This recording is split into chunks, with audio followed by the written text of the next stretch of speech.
Welcome to the show, Damian Slater. How are you today?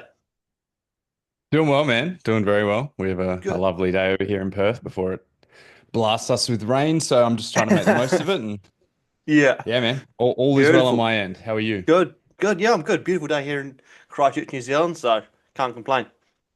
Very good.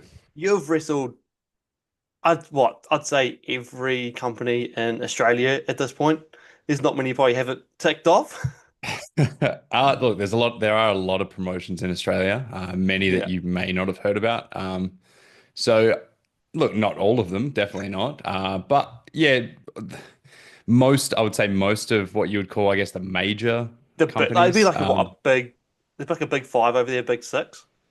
Yeah, Yeah. somewhat depending on who you ask, but yeah, Yeah. yeah. No, I've been fortunate enough to work for most of the better known companies, or at least Mhm. better reputation companies Yeah. in Australia. You wrestled the WWE Cruiserweight Classic 2016. You wrestled New Japan Fallout Down Under in 2018, and you're the EPW Perth head coach. Yes, correct. You've done your Beautiful. research. I actually found you on your online presence through your coaching. You do some beautiful work. Thank you, I What appreciate it. Yeah, I've definitely focused more on that over the last few years, so that seems to be where most people tend to find me these days. what are three things you think all wrestlers should master before even having a match? Um, I would say you absolutely need to be well conditioned. And that just, I mean, that's from a performance aspect, but also just from a safety standpoint. A lot of people, they are given opportunities before they are able to keep themselves and their opponents safe because, pro wrestling is a very unregulated industry, particularly in Australia. So it can be quite easy to make your way onto a live event that maybe doesn't have professional standards. So just making sure that you are training at the right school and that you are properly conditioned, whether that's the, in-ring conditioning, just your gas tank, being able to survive a whole match. Oh, absolutely. Um, but yeah, being able to keep your opponents safe is number one. So yeah, conditioning's number one. I would say, There's there's such a big difference between being like just athletic and fit and being like mhm. ring fit and ring athletic. They don't even compare to each other.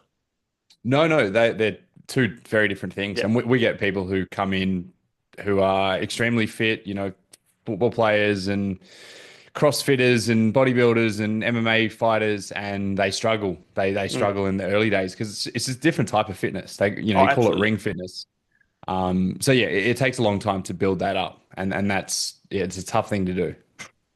I was going to say as well, just on that note, I think making sure that you are training at a reputable school and you kind of get the tap on the shoulder from your coach. Hmm. Again, that's another point of contention that I've had a lot of lately is when you train in places where maybe like some places are very exclusive and strict. So they'll say, okay, you trained for us, you got to wrestle for us.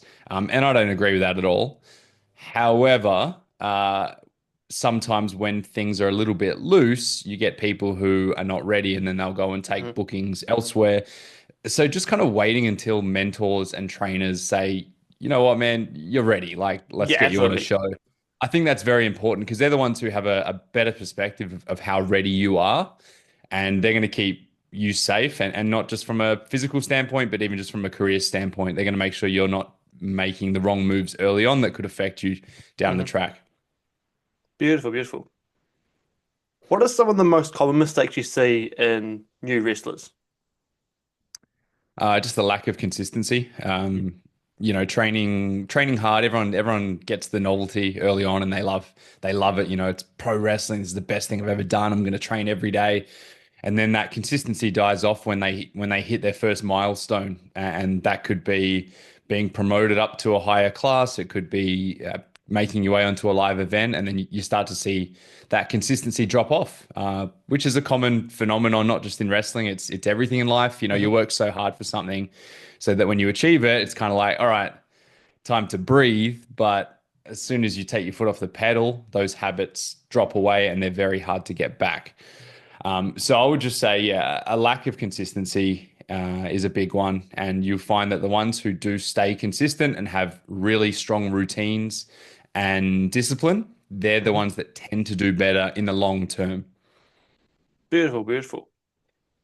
When you uh as you're the head coach of EPW, when you are coaching, do you have like a training schedule, like a training um layout for how your trainings go, or Mhm. how do you kind of coach Yeah. it? How do you run your trainings? Yeah, it's very organized.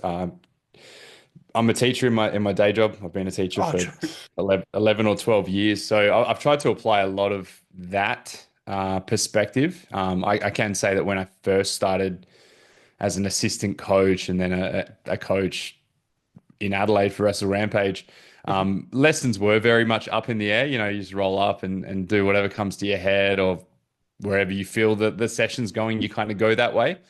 But I just found that doing it that way, it didn't really allow for the most progress, and often you found yourself just doing the same things over and over, and motivation dropped. So yeah, I've tried to be a little more formal with my training over the last few years, and yeah, I've got a curriculum that I wrote up a few years ago for the Mhm. school that Yeah. everyone kind of follows with their own flair on it. But it's kind of like a guideline of where people should be at certain points and what aspects of pro wrestling they should strive for, depending on which class they're in. We do have different levels at the EPW school, and then within a single session, I'll typically have a focus, and that focus, or it could even be a couple of focuses, they might run from anywhere from 4 to 6 weeks, and we kind of just progress through that from a very specific, explicit kind of approach where I give them exactly what I need them to do, and then I slowly kind of take my hands off the wheel and allow them to apply their own thoughts Yeah. and self to what it is. And then we just kind of, yeah, that basically dictates what I do. Man, I could go on for a long time about how I run sessions and how many minutes I put into every section. But yeah, I try to keep it as organized. When you take the unpredictability out of it, not only do people know what to expect in terms of the trainees, but it just makes my life easier because I've got my Mhm. routine and I follow it week to week. Yeah, nice, nice. So for me, pro wrestling, one of my biggest pet peeves, right? You build this character. It could be this great big, I don't know, I'll just use the Undertaker, for example, right? You build the character out, and he taking a bump, he stands up, and you just see this great big Kmart branded undie line. That's my biggest pet because you've just broke that Yeah, wall between like a person and a character. What's your sure. biggest pro wrestling pet peeve? Yeah, no, that's very fair. That's something I've actually covered a lot lately with a lot of my online stuff is just trying to keep that consistency in who your character is and how you display that. Which is yeah, and the Kmart undie line, man, that's a common one. My biggest pet peeve would probably be just an over reliance on dialogue, which has kind of become a bit of a WWE trademark over the last few years. What they call, what some people call cinema, what others kind of call, community theater, but basically telling your stories through what you say. Now, the difference with that is WWE is a television product where they have cameras right in their faces, Mhm. really good quality, so you can hear everything they're saying and they can tell stories through that method. But on a live local level, people can't understand what you're saying in the ring. And unless you're showing it with your body language, the way you perform, those stories are going to get missed. And yeah, just too many people, they'll especially early on, they'll get in the ring and they will just tell their story through this rather than this, if that Mhm. makes sense. So I always say Absolutely. show, don't tell. And you want to keep people guessing too, like when we watch films that we really enjoy, they don't just hand it all out to you. Here's the No. story. Here's what's happening. Here's what's going to happen. You leave people guessing, and that's what creates excitement and That's what engagement. And creates the roller coaster as well, is that 100%, yeah, what's definitely, coming next? definitely. 100%. Correct, correct. So yeah, that's all, and that's no big criticism on WWE the way they do it. It's their product, but there's a disconnect when people who are not on a TV product try to do the same thing. Yeah, absolutely. Going back to kind of like the wrestling gear, how important do you think wrestling attire is It's to get everything. over your? It's everything. It it's the first thing people see when you walk through the curtain. They're going to make Hmm. a snap judgment on who you are, and if you're wearing budget amateur gear, it doesn't matter how well refined you are as a pro wrestler. They're going to make a judgment, and that could cause them to switch off. I've seen it myself as someone who watches peers wrestle and students wrestle and that kind of thing. Straight away, like I'll form an opinion based on what someone's wearing, and in other ways, there might be someone who is wearing really world-class gear that looks like it could absolutely go on TV tomorrow. And it just keeps my interest. I'm like, man, there's just something really mesmerizing about this person. They really look the part, and I find myself really wanting to watch their match. So yeah, gear is definitely important. It's a lot of the it's a lot of the perception is reality of pro wrestling. So I'd say to everyone, if you can make sure your gear's world class, you look the part, everything is kind of lining up before the bell even rings, then that's half the battle, and Hmm. the rest can come later. Yeah, for sure. There's two guys in New Zealand I think of instantly who do that so beautifully. James Shaw Hmm. and Marcus Hooligan Cool. Hooligan Marcus Cool. Two Marcus two Cool. guys I've worked with in the past. So yeah, Yeah. cool. And yeah, their characters, all the outfit, their Yep. attire as well. It's beautiful. Hmm. Definitely. So you're obviously a very experienced wrestler. What was it like wrestling with Kenny Omega in New Japan Fallout Down Under? Because he's considered one of the top guys of all time. How was that for Hmm. you getting that opportunity? Yeah, obviously incredible experience. That was around about the time when Kenny was having his series with Okada. So arguably the top star in the world at that time.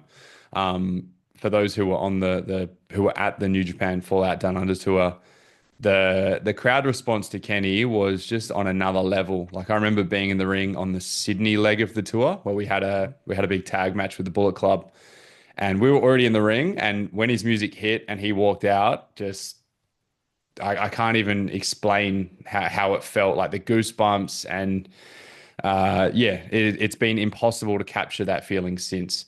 Yeah. On a personal level, he was incredible to work with. So generous, so giving, just wanted to do everything we wanted to do, which he didn't need to. He could have coasted on Yeah. his name alone, especially He in could a big have tag team match. he could have come in, laughed, got the hot tag, got his moves in, jumped out. That's all he Yeah, could have done. could have, of course, could have kept his Yeah. t-shirt on, like no dramas. Like yeah, he could have done whatever he wants, but he went out there and absolutely killed it, put in just an amazing effort. Um, I don't know how broken down he was at the time, but to be honest, he looked quite hurt backstage. Not like injured, but just you could tell that the road was wearing on him, and the big matches he had had. You could tell that he wasn't 100%, which we never really are in wrestling, but No. um, you could kind of see it. But so I was surprised that he wanted to do so much. And he taught me a lot about just match wrestling psychology, ring psychology, lessons that I still teach to this day to the people I work with. Oh, beautiful, beautiful. Going back to being a trainer, you trained at the time, but Jonathan, Jonah Rock. Hmm. He he was part of you. Now he's Bronson Reed.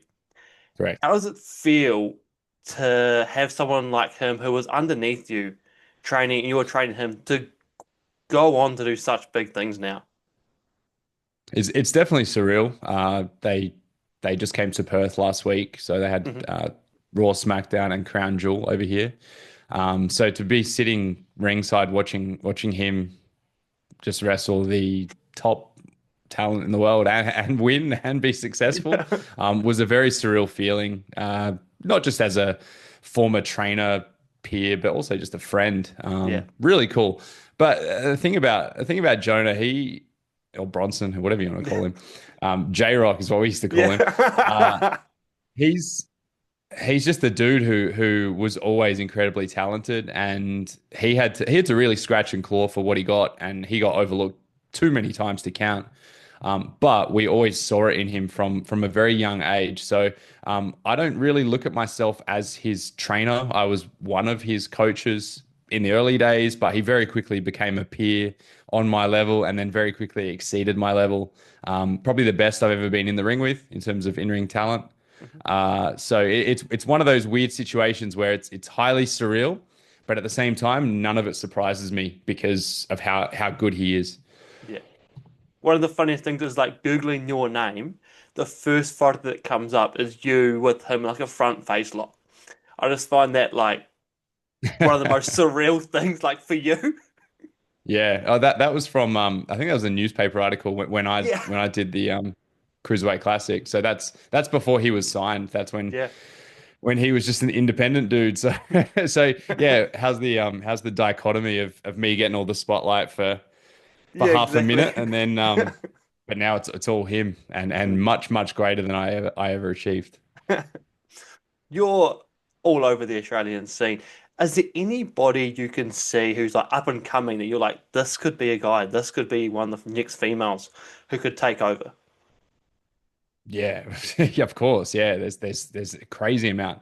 Um, I did a podcast recently, which kind of went online, but Robbie Thorpe out of Melbourne, MCW is where he works the most. He's someone who I think he's new to the scene. He's originally from UK and wrestled over there, but he's someone who is just starting to get his flowers, who is TV ready. Mhm. Adam Brooks is the same. If we want to talk about being overlooked, he's a guy who it's crazy how much he's been overlooked because he's probably been the best wrestler in the country for a decade.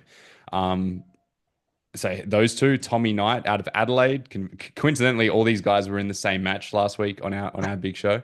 Tommy Knight is kind of like Bronson's protege, Mhm. very similar style. Um, Tommy trained under myself and mostly Bronson, so he's kind of like the next guy up. Uh, if we want to look a little more closer to home in Perth, some of the crew that I train, we've got an incredible bunch. Elijah Henry is a young up and comer who has all the in ring talent in the world, and it's just time, reps, experience, and getting his name out there for him, and he'll be up there. I think he'll be working across the country very soon. Rogan Kargas, Dustin Connors, Lucas Fantasia, James Hartness, the names go on and on and on. I'd say Jesse Lambert, but I'm not going to give him any flowers ever. He's a generational rival who I will bury every chance I have. But yeah, no, and this is just the EPW crew alone. So you look across the country, and it's crazy. Female talent: Rita Stone on the East Coast, Shay Cassidy, Jessica Troy on the East Coast. I believe we have the best scene in the world, and I know New Zealand is kind of like on the come up as well, and has had its peaks and valleys like we have. But I'd include all of Australasia in that. I think we have the most underrated, the most talented, the most well produced, the most TV ready scene in the entire world. Yeah, and I don't think it will be long until there is just someone picking up that feeling and running it on a TV channel somewhere, whether it's a online service or it is like a Mhm. Channel 9 or Channel 7 or something like that. I don't think we're far away from someone being like, there's a market here and we can control Yep. that. Yeah, I know. There's actually been discussions over the past few months. I'm only privy to a little bit of it, and I know it's still in the works, but there have been discussions. I think Gino Gambino went out last week on a podcast and was talking about it. He's one of the guys who's kind of like working from the ground up. But yeah, there's definitely some TV interest on major networks. Mm. Whether it happens or not, who knows? We have heard these stories over the last 20 years many times, Mhm. but it seems like it's more viable than ever. And I think if it did happen, there would be a lot more eyes on a product that desperately needs it and deserves it. I think it Yeah. would it would shock a lot of people how talented the scene is. So you were at Raw, SmackDown, Crown Jewel over the weekend. Could you pick up there's just that buzz for some more wrestling in Australia just by being at those three shows? Yeah, for sure. I was at Raw and SmackDown. I missed Crown Jewel. Three sold out events, I believe, or Mm. close to it, and one of the craziest atmospheres I've heard in person. There was just even just walking the streets of Perth, just Mhm. people everywhere rocking wrestling merch, and you don't normally see that. No one really wears it day to day. And obviously, we had a lot of people from around the country and overseas travel to Perth, as they did last year when we hosted Elimination Chamber, which was again a huge deal. But just the fact that when we had our show Sunday, so SmackDown Friday, Crown Jewel Saturday, Raw Monday, we had our EPW This Is Our House show on Sunday, which was a Mhm. sellout, over 1,000 people, and you'd assume that a lot of those had never seen an EPW show before because that was not a typical crowd, Yeah. and the atmosphere that they created and just the little things being said, when even going to RAC Arena for Raw and SmackDown and people coming up to me who were from interstate just saying, hey, amazing show the other night, or Mm. I've wanted to see you for so long. I've never had the opportunity. Like the wrestling scene is there and the fan base is there. It's just not often that we all come in the same place at the same time. But I hope the excitement continues. I believe there's a 3-year deal with the Perth government, with the WA government. So that means next year it Mm. looks like we'll probably get more shows like this. But we've got we've got such an amazing mix of fans. Like the other night was, I reckon 95% of them were 18 plus. Whereas normally Yeah. you expect like a family friendly crowd, lots of kids. Didn't see a lot of that last week. I Hmm. guess because of the ticket prices being so high. Uh, but that seems to be the demo that for the longest time I thought we'd lost. I thought it kind of checked out with wrestling. But yeah, it was crazy to me to see so many people walk around the city, 30, 35 years old, just rocking John Cena shirts Yeah. proudly. Like it was a cool atmosphere, man. You So, love it, we're eh? trying to capitalize on that and convert as many of those people over to the local scene as we Mhm. can. Have you ever wrestled in New Zealand? I have once, yeah. I, You I have? Who wrestled. fought? Do you remember? Oh, I think IPW. I Yeah. think this was a long time ago. This was like 2012, 13, maybe. Um, we ran a so we were linked when I was living in Adelaide. We were linked to 01 in Japan, and our company Wrestle Rampage. We were called 01 Australia at the time, so we had a bit of a connection. We were traveling back and forth.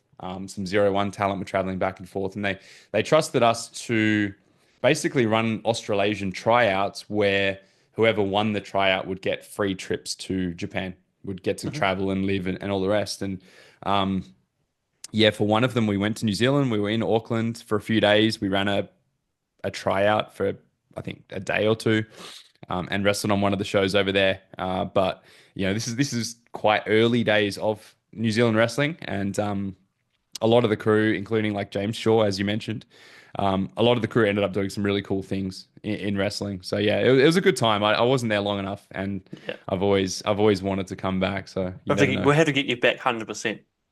Yeah, one day. Get you back and get you on a little training tour through the entire country because there's companies now all over the country. So Mhm. that'd be great to have you back over here.